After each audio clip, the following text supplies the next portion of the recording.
Donc voilà, donc dans la bonne humeur, nous allons, une fois que nous avons répertorié ces thèmes par rapport aux problèmes d'obsession des ex, on va essayer de trouver du comment et pas du pourquoi, mais comment on fait pour se atténuer. Alors, j'ai pas de garantie que c'est miraculeux, que vous allez tout résoudre en 2 minutes, mais au moins atténuer le système, atténuer le disque dur, c'est-à-dire alléger l'affaire.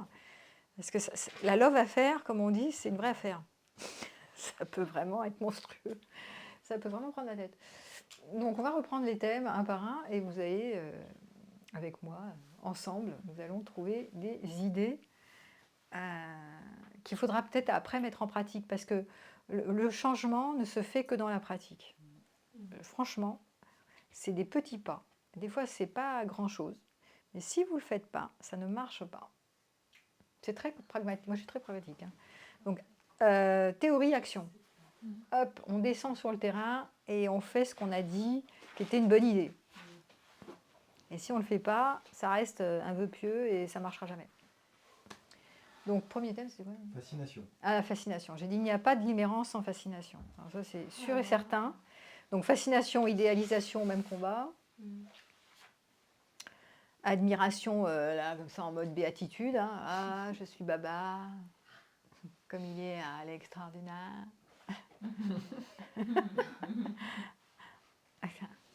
C'est mon prince charmant. C'est le côté. Oh là là. Bon, vous connaissez, hein, parce que... Donc, en même temps que vous faites ça, ça veut dire que vous, je le dis souvent, mais vous êtes un peu moins quand même. Ah bah oui, c'est ça. Bah oui. Forcément. Tellement moins, tu veux dire. Un peu moins, quoi. Bon, et donc, comment on se défascine? Alors déjà...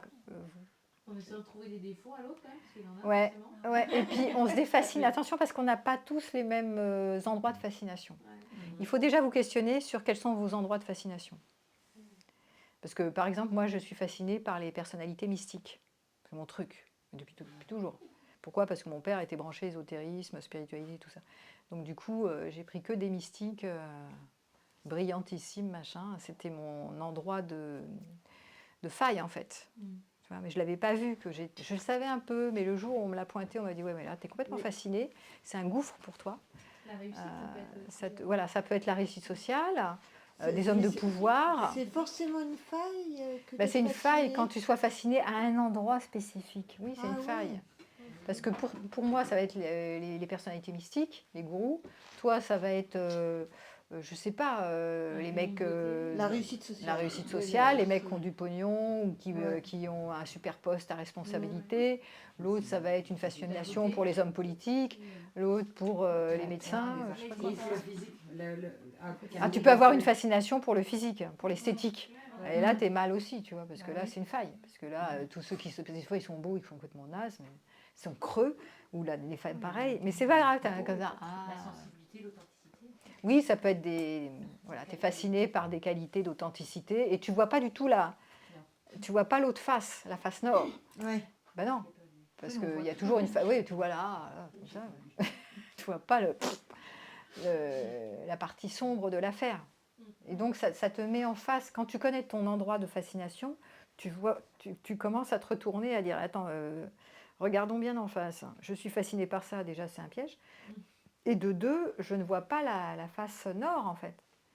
Sur l'authenticité, c'est très prétentieux, en plus, c'est complètement dogmatique, en plus, c'est pas tout le temps vrai, en plus, il y a des gens qui sont authentiques et qui ne le sont pas. Enfin bon, c'est toujours un peu n'importe quoi, ces trucs-là. Tous les endroits de fascination, c'est la pensée magique de l'enfant. Moi, je fais une liste noire. Alors, si tu prends le micro. Tu as fait une liste, c'est toi qui as le micro? Noir. J'ai noté tout, en fait. La fascination, c'est la liste noire de l'enfance? Non. Qui c'est qui a le micro, là? Et il faut le passer quand vous parlez. La fascination, c'est quoi? Par rapport à l'enfance?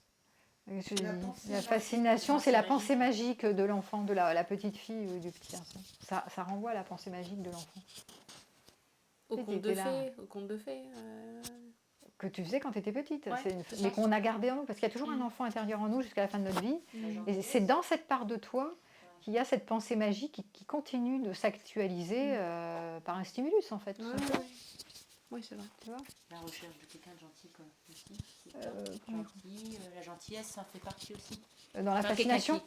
ouais, dans la fascination, on sait que...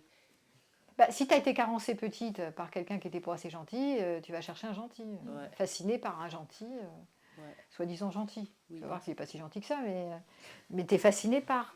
C'est pas un gentil. Et...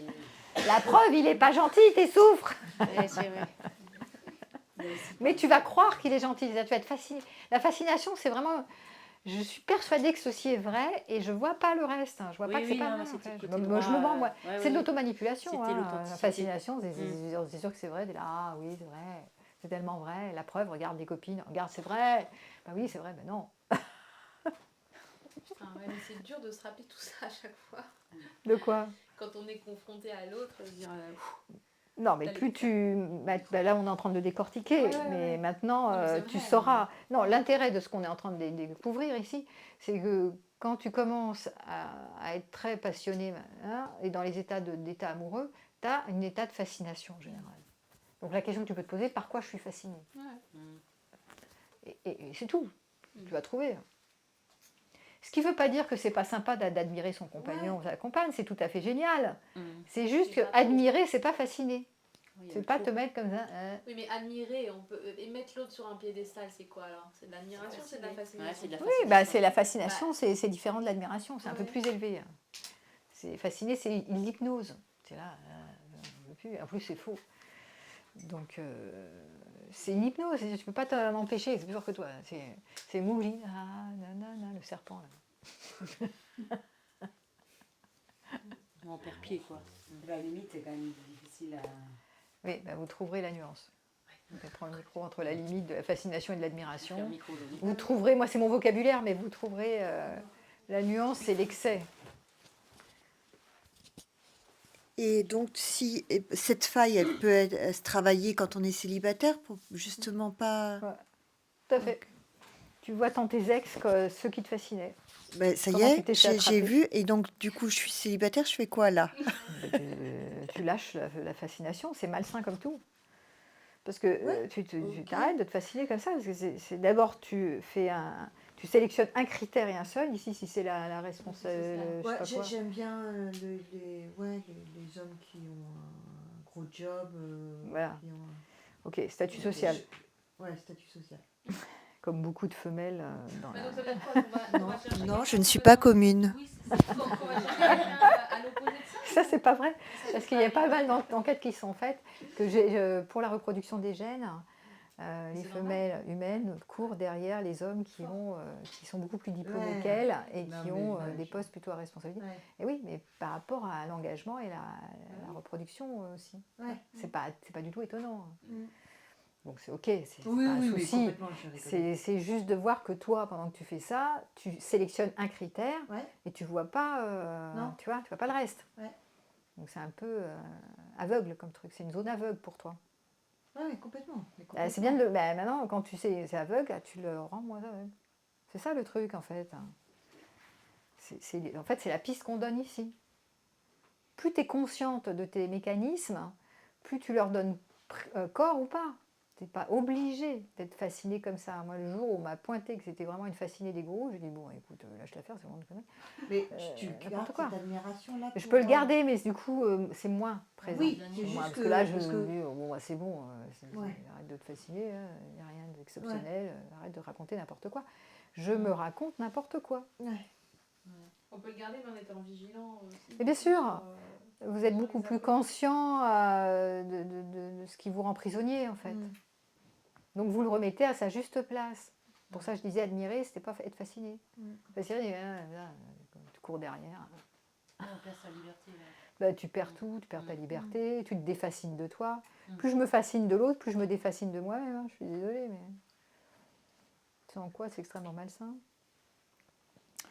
Bon, ça c'était la fascination. Petit 2, notre... Moi, j'avais dit la compréhension, sens, Ah oui, le piège. on avait parlé de comprendre ce qui s'est passé, puisque c'est l'ex-partie. Bon. Oui, vous savez comment on fait pour comprendre? À part téléphoner à un psy. Ben voilà. Il y a aussi beaucoup ce qui peut vous aider, c'est de trouver les grilles de lecture des personnalités. Oui. Moi, j'ai beaucoup travaillé l'énéagramme, le modèle que j'avais suivi, là, dont j'ai écrit un livre sur le modèle de Reich, les blessures, le MBTI, vous avez d'autres grilles de lecture de personnalité. Et alors ça, c'est hyper intéressant, parce que le MBTI, qui est le modèle de Jung, si vous creusez un peu dans la lecture des grilles de personnalité, vous allez comprendre comment vous fonctionnez, comment l'autre fonctionnait, et comment ça ne pouvait pas aboutir à autre chose que là où ça aboutit. Ouais, mais Ouais. ça c'est compliqué parce que Tout à le micro, là. ça c'est compliqué parce que moi j'ai essayé par exemple de faire ton test Ouais. pour elle et je sais pas quoi répondre aux questions justement. Parce que justement, moi dans ce cas-là, je sais pas ce qui était vrai, pas vrai, authentique, pas authentique. Donc est-ce qu'on doit répondre par rapport à ce qu'elle a montré d'elle, par rapport à ce qu'on pense d'elle? C'est ça qui est compliqué. Non, ça ne marchera pas. Non. Par exemple, sur l'énéagramme, des fois, tu as du mal à trouver, ou dans le MBTI, des fois, on a du mal à classifier la personne parce qu'effectivement, elle a donné à voir une image. C'est ça.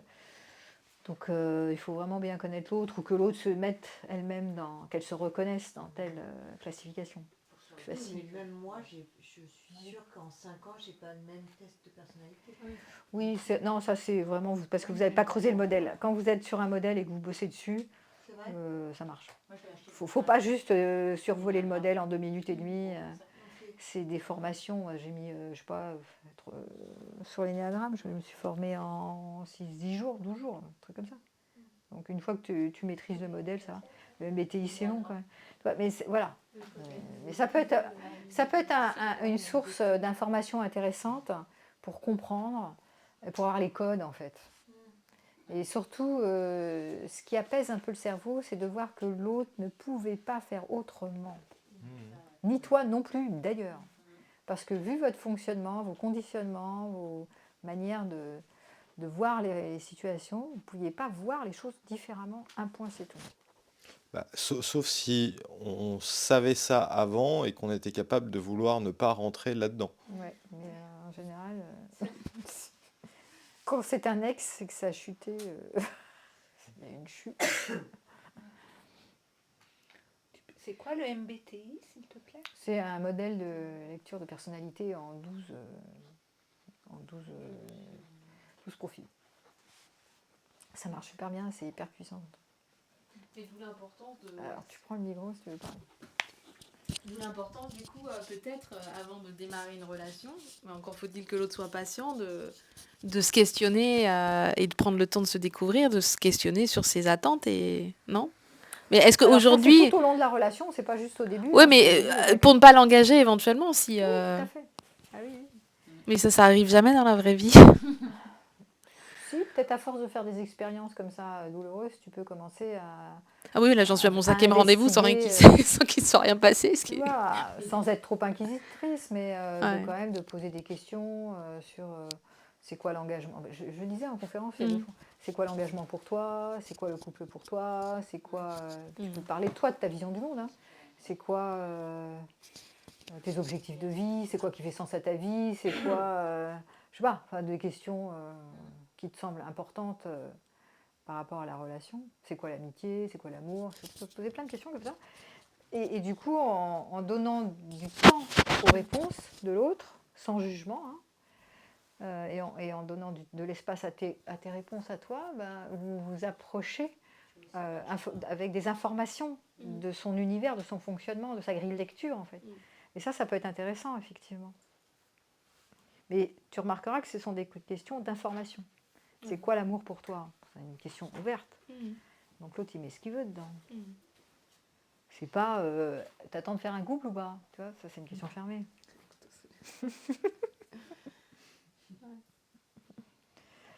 Donc là, c'était comprendre le fonctionnement de l'autre, comprendre ce qui s'est passé. Oui, ça peut être une aide. Il y a la solitude. Alors, la solitude. Alors ça, c'est un gros chapitre dont j'ai toujours... je suis connue pour avoir travaillé sur la solitude, puisque c'est quand même le point de départ, le fameux point racine qui fait qu'on on cherche à faire couple à partir de la peur de la solitude. En général. Donc on disait solitude, ennui, vide, c'est tout assemblé, c'est tout pareil, hein, c'est tout la même chose. Ça, c'est les ressources. Hein. Prends le micro. On va les préciser dans le futur.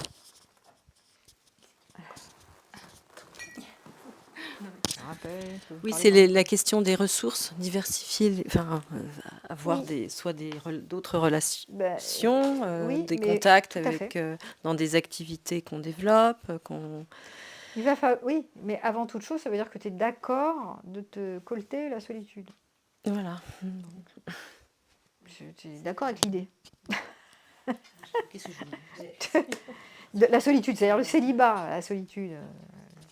Oui, enfin, que tu es d'accord de faire face à, avant toute chose. Sinon, tu pars dans du remplacement. Ouais. Mais alors, est-ce qu'il faut d'abord seul et ensuite partir dans du remplacement ou tout ça, ça se fait ensemble? C'est une décision, c'est un engagement de décider de te colter la solitude, de te dire je vais pas. Enfin, la solitude, qui est une solitude, c'est pas une solitude avérée, c'est pas une solitude d'ermite, tu vois. Mais de dire ok, je m'engage avec moi-même à me confronter à cette solitude que j'appréhende comme étant une catastrophe, soit de l'ennui, soit du vide, soit un drame. Enfin, il y a un truc associé qui est un ancrage hyper négatif. Et donc le fait de te dire ok, je fais face, je vais voir qu'est-ce que ça fait quand je me sens seule. Donc évidemment, vous allez avoir des moments d'oppression, de panique peut-être, des moments inconfortables. C'est inconfortable, mais en tant qu'adulte, vous n'allez pas en mourir. C'est la différence avec le buddy. Donc comme vous n'allez pas en mourir, vous allez du coup rajouter une association plutôt tolérable. C'est-à-dire, c'est inconfortable, mais je ne suis pas en danger. Donc petit à petit, les circuits vont se refaire, vont se reprogrammer. Ok, c'est inconfortable, mais je ne suis pas morte. Mais je ne suis pas perdue dans l'univers. Et tout va bien parce que je peux m'orienter sur des ressources. Et tout va bien, et tout va bien. Et donc du coup, vous allez arrêter de croire, et ce, jusqu'à la fin de votre vie, que être seul en mode célibataire, c'est la fin du petit cheval. Vous allez arrêter de croire à cette pensée. Parce que petit à petit, vous allez tolérer de plus en plus, contenir cette idée de la solitude vue comme de l'ennui, comme je sais pas quoi, enfin une catastrophe totale. Pour autant, ça ne veut pas dire que vous allez rester seul. Je me dis que vous allez être seul dans le futur. Qui sait que vous allez mourir seul et tout, mais on ne savait rien. Peut-être que vous pouvez demander à vos amis d'être là. Mais mais ce n'est pas la peine de vous faire un flip maintenant à la solitude du futur que vous n'en savez rien et que peut-être vous allez vous arranger pour avoir des potes. Tu vois, ça sert à quoi de se faire que ça, de s'effrayer, de dramatiser en mode « Ah, j'ai peur de la solitude, ah, là, who's next ?» Bon, c'est pas terrible, parce que ça crée des programmes, quoi. Donc, quelque part, c'est solitude, vide, c'est une question existentielle, en fait. Oui. Et en fait, apprendre à s'accueillir dans cette pleinement vulnérabilité. en tant qu'être humain, oui. avec ce qu'il y a. Ouais. Et y compris. Et de l'accueillir tel quel, et on va mourir un jour de toute façon. Et, seul ou pas seul. Seul ou pas seul, ça ne change rien. Voilà. C'est s'accueillir soi. C'est plus agréable quand on tient la main, mais ceci dit, ça même peut arriver qu'on fait cette vie-là comme ça, quoi. Ben oui, et c'est normal qu'il y ait une angoisse et une peur de la solitude, parce que c'est humain. Et c'est Donc, surtout qu'on n'est pas préparé à ça. Dans l'éducation qu'on a, on n'est jamais préparé à l'idée de vivre ces moments-là. Enfin, comment ça? De solitude, on n'est pas prêt, on n'a pas des cours là-dessus. Ah oui, c'est vrai. Des cours sur la solitude. On l'apprend de façon empirique, en fait, et de façon, du coup, douloureuse. Ah oui, c'est vrai. C'est vrai qu'on ne te dit pas dans tes cours à l'école. Bah oui, ça serait tellement bien. Alors, comment faire face à la solitude en trois points. Point 1, 2, 3. J'ai entendu qu'il y avait des cours maintenant dans certaines écoles pour apprendre à développer l'empathie, par exemple. Des choses comme ça. C'est vrai qu'on pourrait, parce que la solitude positive, pas la solitude détresse, tu vois, la solitude de l'empereur, on appelle ça la solitude de l'empereur. C'est moins angoissant. Dans les sociétés anciennes, tu sais, il y avait ce qui s'appelait l'initiation. Prends le micro. Pas suivre le micro. Oui, dans les histoires, comme tu disais, là, d'apprendre à se confronter à la solitude. Enfin, je ne sais pas exactement ce que c'est, mais ça me parle un peu. Tu vois, les rites d'initiation où les gens se confrontaient à leur plus grande peur. Et puis Exact, quand ils dépassaient ça, ben, en fait, ils vivaient un peu mieux. c'est ça. Parce que tu vas apprivoiser l'idée que tu te fais qui t'effraie. Parce que c'est la part enfant en nous qui s'effraie. Et il n'y a pas d'adulte aux commandes qui vient dialoguer en disant mais non mais attends, c'est pas tout à fait comme ça que c'est vrai. Tu vois, et donc du coup ça manque de rationalisation. Puis il y a l'image aussi en fait en société. Il y a parfois une sorte de gêne et de connotation négative à être seul par rapport à une société où c'est la réussite d'être en couple, etc. Tout à fait. C'est ça qui C'est fait parce peur qu'il y a une aussi. projection négative sur le célibat et la solitude. Donc les gens projettent leur propre peur en te disant faut pas rester seul, ils ont peur. Donc la solitude fait peur, mais bon, ça a toujours été comme ça. Et ça se comprend. Donc cette projection, elle est, tu vois, si tu veux, elle est récupérée par les masses qui te disent oui mais en couple c'est tellement mieux, tu ne seras pas seul. Je Oui. projette ma peur aussi en te disant ça, mais qu'est-ce que tu fais? T'as pas encore trouvé un mec, qu'est-ce que tu fous? Oui, tout le monde dit ça. Attends, là, j'y Pourquoi passe, elle est toute seule, là, tu celle-là, n'as même pas enfin. ta famille, mais parce que tu vois, c'est ma propre peur que je projette sur toi, en fait. Je me dis, la peau. Alors que si tu as des amis qui sont un peu plus, tu vois, un peu plus libres dans leur tête, qui ont moins peur, ils vont te dire, bah écoute, oui, bah, ça peut être temporaire, ou peut-être ça peut être bien, et puis tu peux peut-être en profiter, parce que quand même les gens qui sont en couple, des fois, ils en ont ras-le-bol, en couple, ils sont là, en saturation de ne pas être assez seuls. Donc tu peux avoir d'autres types de remarques que ah là t'es seule, oh mon Dieu. L'ennui, le vide, c'est pareil. L'ennui, le vide, la solitude, c'est le même truc, c'est le même Mais ça trip. fait penser aux enfants, quoi, parce que quand on Bah, est c'est les enfant, enfants. on s'ennuie pas, on n'a pas le vide, on n'a pas tout ça. Donc du coup, c'est comme si on courait après ça de nouveau, quoi.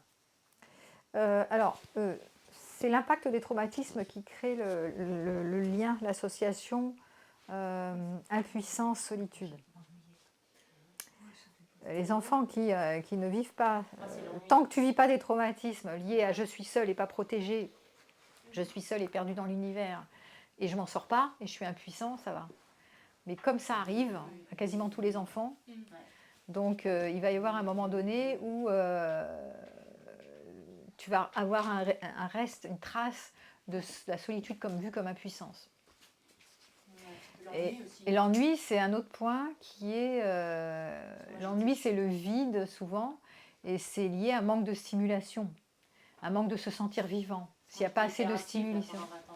Oui, alors ça, c'est plus l'agitation. Et donc, c'est le besoin de bouger. Plus tu as des traumatismes dans l'enfance, plus ton organisme a besoin de bouger, d'être en mouvement pour éviter l'immobilité. Ça crée l'hyperactivité, donc une forme d'agitation mentale, physique, etc. Mais si tu veux, c'est lié aux impacts traumatiques, ça. D'accord ? Et après, toi, tu vas dans ta tête imaginer que c'est de l'ennui. Si tu ne bouges pas, en fait, ce n'est pas le rapport à l'ennui. C'est de toute façon, de manière archaïque, le rapport au danger de mort. Bon. Je suis en danger si je ne bouge pas. Donc je vais dire que je m'ennuie. En fait, je ne m'ennuie pas. Il n'y a pas d'ennui, ça n'existe pas. Hein. Sur le point, à l'instant T, tu ne peux pas t'ennuyer. C'est juste pas possible. Tu peux juste manquer de présence à toi-même. De qu'est-ce qui est en train de se passer. Mais tu ne peux pas t'ennuyer. C'est nulle part. L'ennui, c'est juste un concept. Hein. C'est lié au figement. Et le figement est une réponse du trauma. Mais je pensais à ça aussi quand on parle. T'as le micro là ? T'as pas su le micro. De cette espèce d'angoisse face à la solitude, si ça ne rejoint pas aussi l'angoisse de la mort, en fait. Bien sûr. D'être confronté. Ouais. La solitude, c'est je suis perdue dans l'univers. Hein. Je suis tout seul, comment je vais faire ? Ouais, mais ouais. C'est ce qu'on appelle l'anxiété, terriblement c'est les angoisses angoissée par les existentielles, vies, c'est la mort, c'est... Il n'y a pas quelqu'un qui me... il n'y a pas de présence, donc c'est la peur, c'est le danger, hein, vraiment, on est vraiment dans le danger. Ouais. Et moi, je l'ai vécu pas mal en 8 ans avec des histoires qui on, off, etc. À chaque fois, on me dit, OK, il faut que tu sois bien avec la solitude, il faut que tu puisses être bien seule. Bon, au final, j'ai bien constaté que je ne mourrais pas quand j'étais seule. Ça n'empêche que j'en ai toujours peur. C'est toujours pour moi un danger, donc je vais toujours m'accrocher au couple en me disant, oh là là, tu vas retourner là-dedans. Bah, si tu veux, ça colmate, parce que quand quelqu'un t'ouvre un œil, il te regarde et te prend dans les bras, ça colmate la brèche par rapport Oui. à la peur de la solitude, ou l'évaluation du danger de la solitude. Ça ne résout pas tout, ça aide. C'est une ressource, mais il faut que la ressource, il faut que l'autre il soit tout le temps là, parce que s'il se barre, depuis ta ressource préférée. Donc, d'où l'intérêt de varier les ressources ou d'être d'accord avec le fait que par moment, de manière temporaire, tu peux te sentir seul et trouver que et être dans l'anxiété et que ça passe. Parce que qu'est-ce que tu fais dans ces moments qui sont temporaires, c'est pas toute la journée. Dans ces moments-là que tu visites l'angoisse et le drame, c'est inconfortable, mais tu n'en meurs pas. Donc qu'est-ce que tu fais? Tu places une ressource, tu places une autre ressource. Et bien, non, super. Et après, ça passe. Ça veut dire que tu apprends à tolérer ces zones traumatiques. Oui, oui.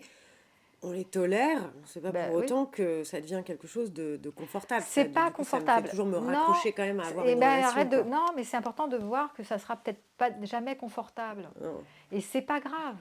La vie n'est pas faite que de confort et de sécurité. Mais c'est juste que tu les traverses, que tu vois que Ouais, tu ouais, as les ouais. moyens de passer d'un truc à un autre. Oui, oui. D'accord? Mm. Et c'est mieux que de ne pas avoir les moyens. Parce que sinon, tu es là bloqué dans ton truc en mode et ça crée une attaque de panique à la fin. Donc là, tu vois, donc t'es contente. Tu dis, bah, ça y est, c'est inconfortable, mais je suis contente, je suis fière de moi, je trouve des ressources. Oui, oui, oui. Mais quand je vais être dans une relation, je vais quand même avoir très peur que la relation s'arrête, de peur de retourner Oui, là-dedans, où ça va mais me demander ça beaucoup veut dire d'énergie que de quand tu as sortir fait de ce ça. travail à la solitude, tu n'as pas assez diversifié tes stratégies, que ta ressource préférée pour gérer l'échappée à la solitude, c'est l'arisalisme machin amoureux. C'est le fait d'être prise dans les bras, d'être regardée. Ouais. Voilà. Donc ça, c'est que ta ressource, elle est encore trop majeure. La ressource du lien amoureux est trop majeure. Eh oui. Quand tu dis d'autres ressources, c'est les copains, les copines, l'amitié, Oui, le travail. d'autres ressources, c'est même pas, ça peut Le être sport, le matin tu te réveilles, moi c'est mon cas, hein, je suis toute seule, des fois dans mon lit, pas toujours, mais quand je suis toute seule, je suis là en mode je suis toute seule, je trouve des rituels, je travaille là-dessus, je me dis je fais quoi? Je me mets ma petite musique préférée, après je me mets à faire de la cuisine, je trouve mes ressources à moi, il n'y a pas forcément quelqu'un sous la main à 6h du mat, hein, je suis désolée. Donc chacun vous allez trouver vos trucs, qui sont vos astuces perso. Et qui vous voyez que ça vous fait shifter. C'est-à-dire ça vous évite de vous alimenter dans un drame. Voilà. Ce qu'on appelle des ressources. Elles sont variées en fait. Ça, c'est le problème, elle dit, c'est quand on est en couple que c'est dur, après, par exemple, si ça ne se passe pas bien, Attends, si de tu parles avec le partir, micro, sinon ça va pas le faire. Du coup, quand on est en couple, bah, on peut avoir peur de quitter cette relation qui ne conviendrait potentiellement pas, de peur de replonger dans cette solitude, même si Oui. on sait qu'on a des astuces, des trucs et astuces qui nous aident à traverser de mieux en mieux ce genre de chemin, mais de là à se dire, bah, j'ai assez de force que pour me dire, j'y retourne en plongeant la tête la première, c'est autre chose, je trouve. Un atelier sur les déçus de la relation ou les angoissés de la relation. Mais normalement, quand tu as des acquis, quand tu as commencé, quand tu as tes appuis internes, par exemple, là, je sais que je suis angoissée et je sais comment je m'y prends pour. J'ai vu qu'en faisant ça m'aidait. Ça reste inconfortable, mais ça m'aide. Tu as des appuis internes. Donc, quand tu retournes à la relation, tu retournes, certes, mais avec tes appuis. C'est des acquis. Hein? C'est plus fort que nous, c'est trop tard, je l'ai fait. Mais quoi, c'est trop tard? J'ai mis les deux pieds dedans. Au lieu de chercher d'autres ressources, et mince, je l'ai nouveau rappelé, ou mince, j'ai nouveau. Mais c'est pas grave, Pour parce remplir que ce vide. c'est pas grave que tu retournes à ton addiction préférée. C'est préférable d'avoir quelqu'un qui me prend dans les bras que de gérer en faisant de la cuisine, par exemple. C'est plus facile quand il me prend dans les bras. Certes, mais t'es pas dupe. Tu es au courant que la ressource utilisée, parce que tu l'utilises ta ressource pour échapper à la solitude, tu n'es quand même pas idiote. Au bout d'un moment, tu ne dis pas c'est l'autre que j'aime. Tu dis il me permet d'échapper à mes angoisses de solitude. Ouais, c'est juste prendre conscience. Aussi. D'accord, prendre conscience que tu l'utilises pour ça. Donc à un moment donné, à force de l'utiliser pour ça, tu sais que c'est ta meilleure ressource, certes, mais que tu lui donnes beaucoup de pouvoir. Donc tu sais gérer, tu profites quand c'est là et tu sais gérer quand c'est pas là. Ouais, d'accord? C'est quand même pas très sympa pour le mec en question si tu es une nana, si tu es hétéro, parce que ça veut dire que le mec, tu l'utilises comme ton sauveur. Au secours, j'ai peur. Eh ben, lui, il est là pour te sauver la vie quand tu es angoissé. Pourquoi pas? Mais voilà, c'est un peu... C'est l'utiliser, le prince charmant en mode sauveur. Mais c'est bien de le savoir. Plus vous êtes au courant de votre fonctionnement, moins vous êtes dupe de vous-même. Pour autant, ça ne veut pas dire que quand tu es dedans, mais moi je le remarque, à chaque fois je me fais l'observation, je me dis, ah ouais quand même, hein, quand il me prend dans les bras et qu'il me regarde et qu'il me dit qu'il m'aime, oh là là, c'est ma ressource préférée. Bah oui, c'est ma ressource préférée, sauf que si par hasard il part sur une autre, je fais quoi, hein, je m'emmerde. Donc j'ai appris à trouver mes appuis et à les utiliser. C'est-à-dire vous diversifiez, vous avez compris que l'idée étant de diversifier les stratégies, pour ne pas rester comme ça, baba, bien. Est-ce que c'est pas juste... Pardon. Attends, je vais peut-être poser Bah, une il va question. dire quelque chose.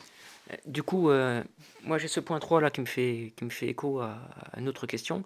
J'aimerais qu'on dissocie en fait les deux cas de figure parce que quand on parle d'ex, on peut être ex célibataire, comme on peut avoir des ex, alors que, entre guillemets, on peut passer du schéma de 3 à 2. Oui, c'est un peu plus compliqué, mais c'est possible. Et donc c'est du quoi coup, la j'aimerais avoir aussi l'explication, ou les commentaires sur le deuxième schéma, parce que tu peux avoir un ou une ex, et alors que tu reviens en couple. Oui.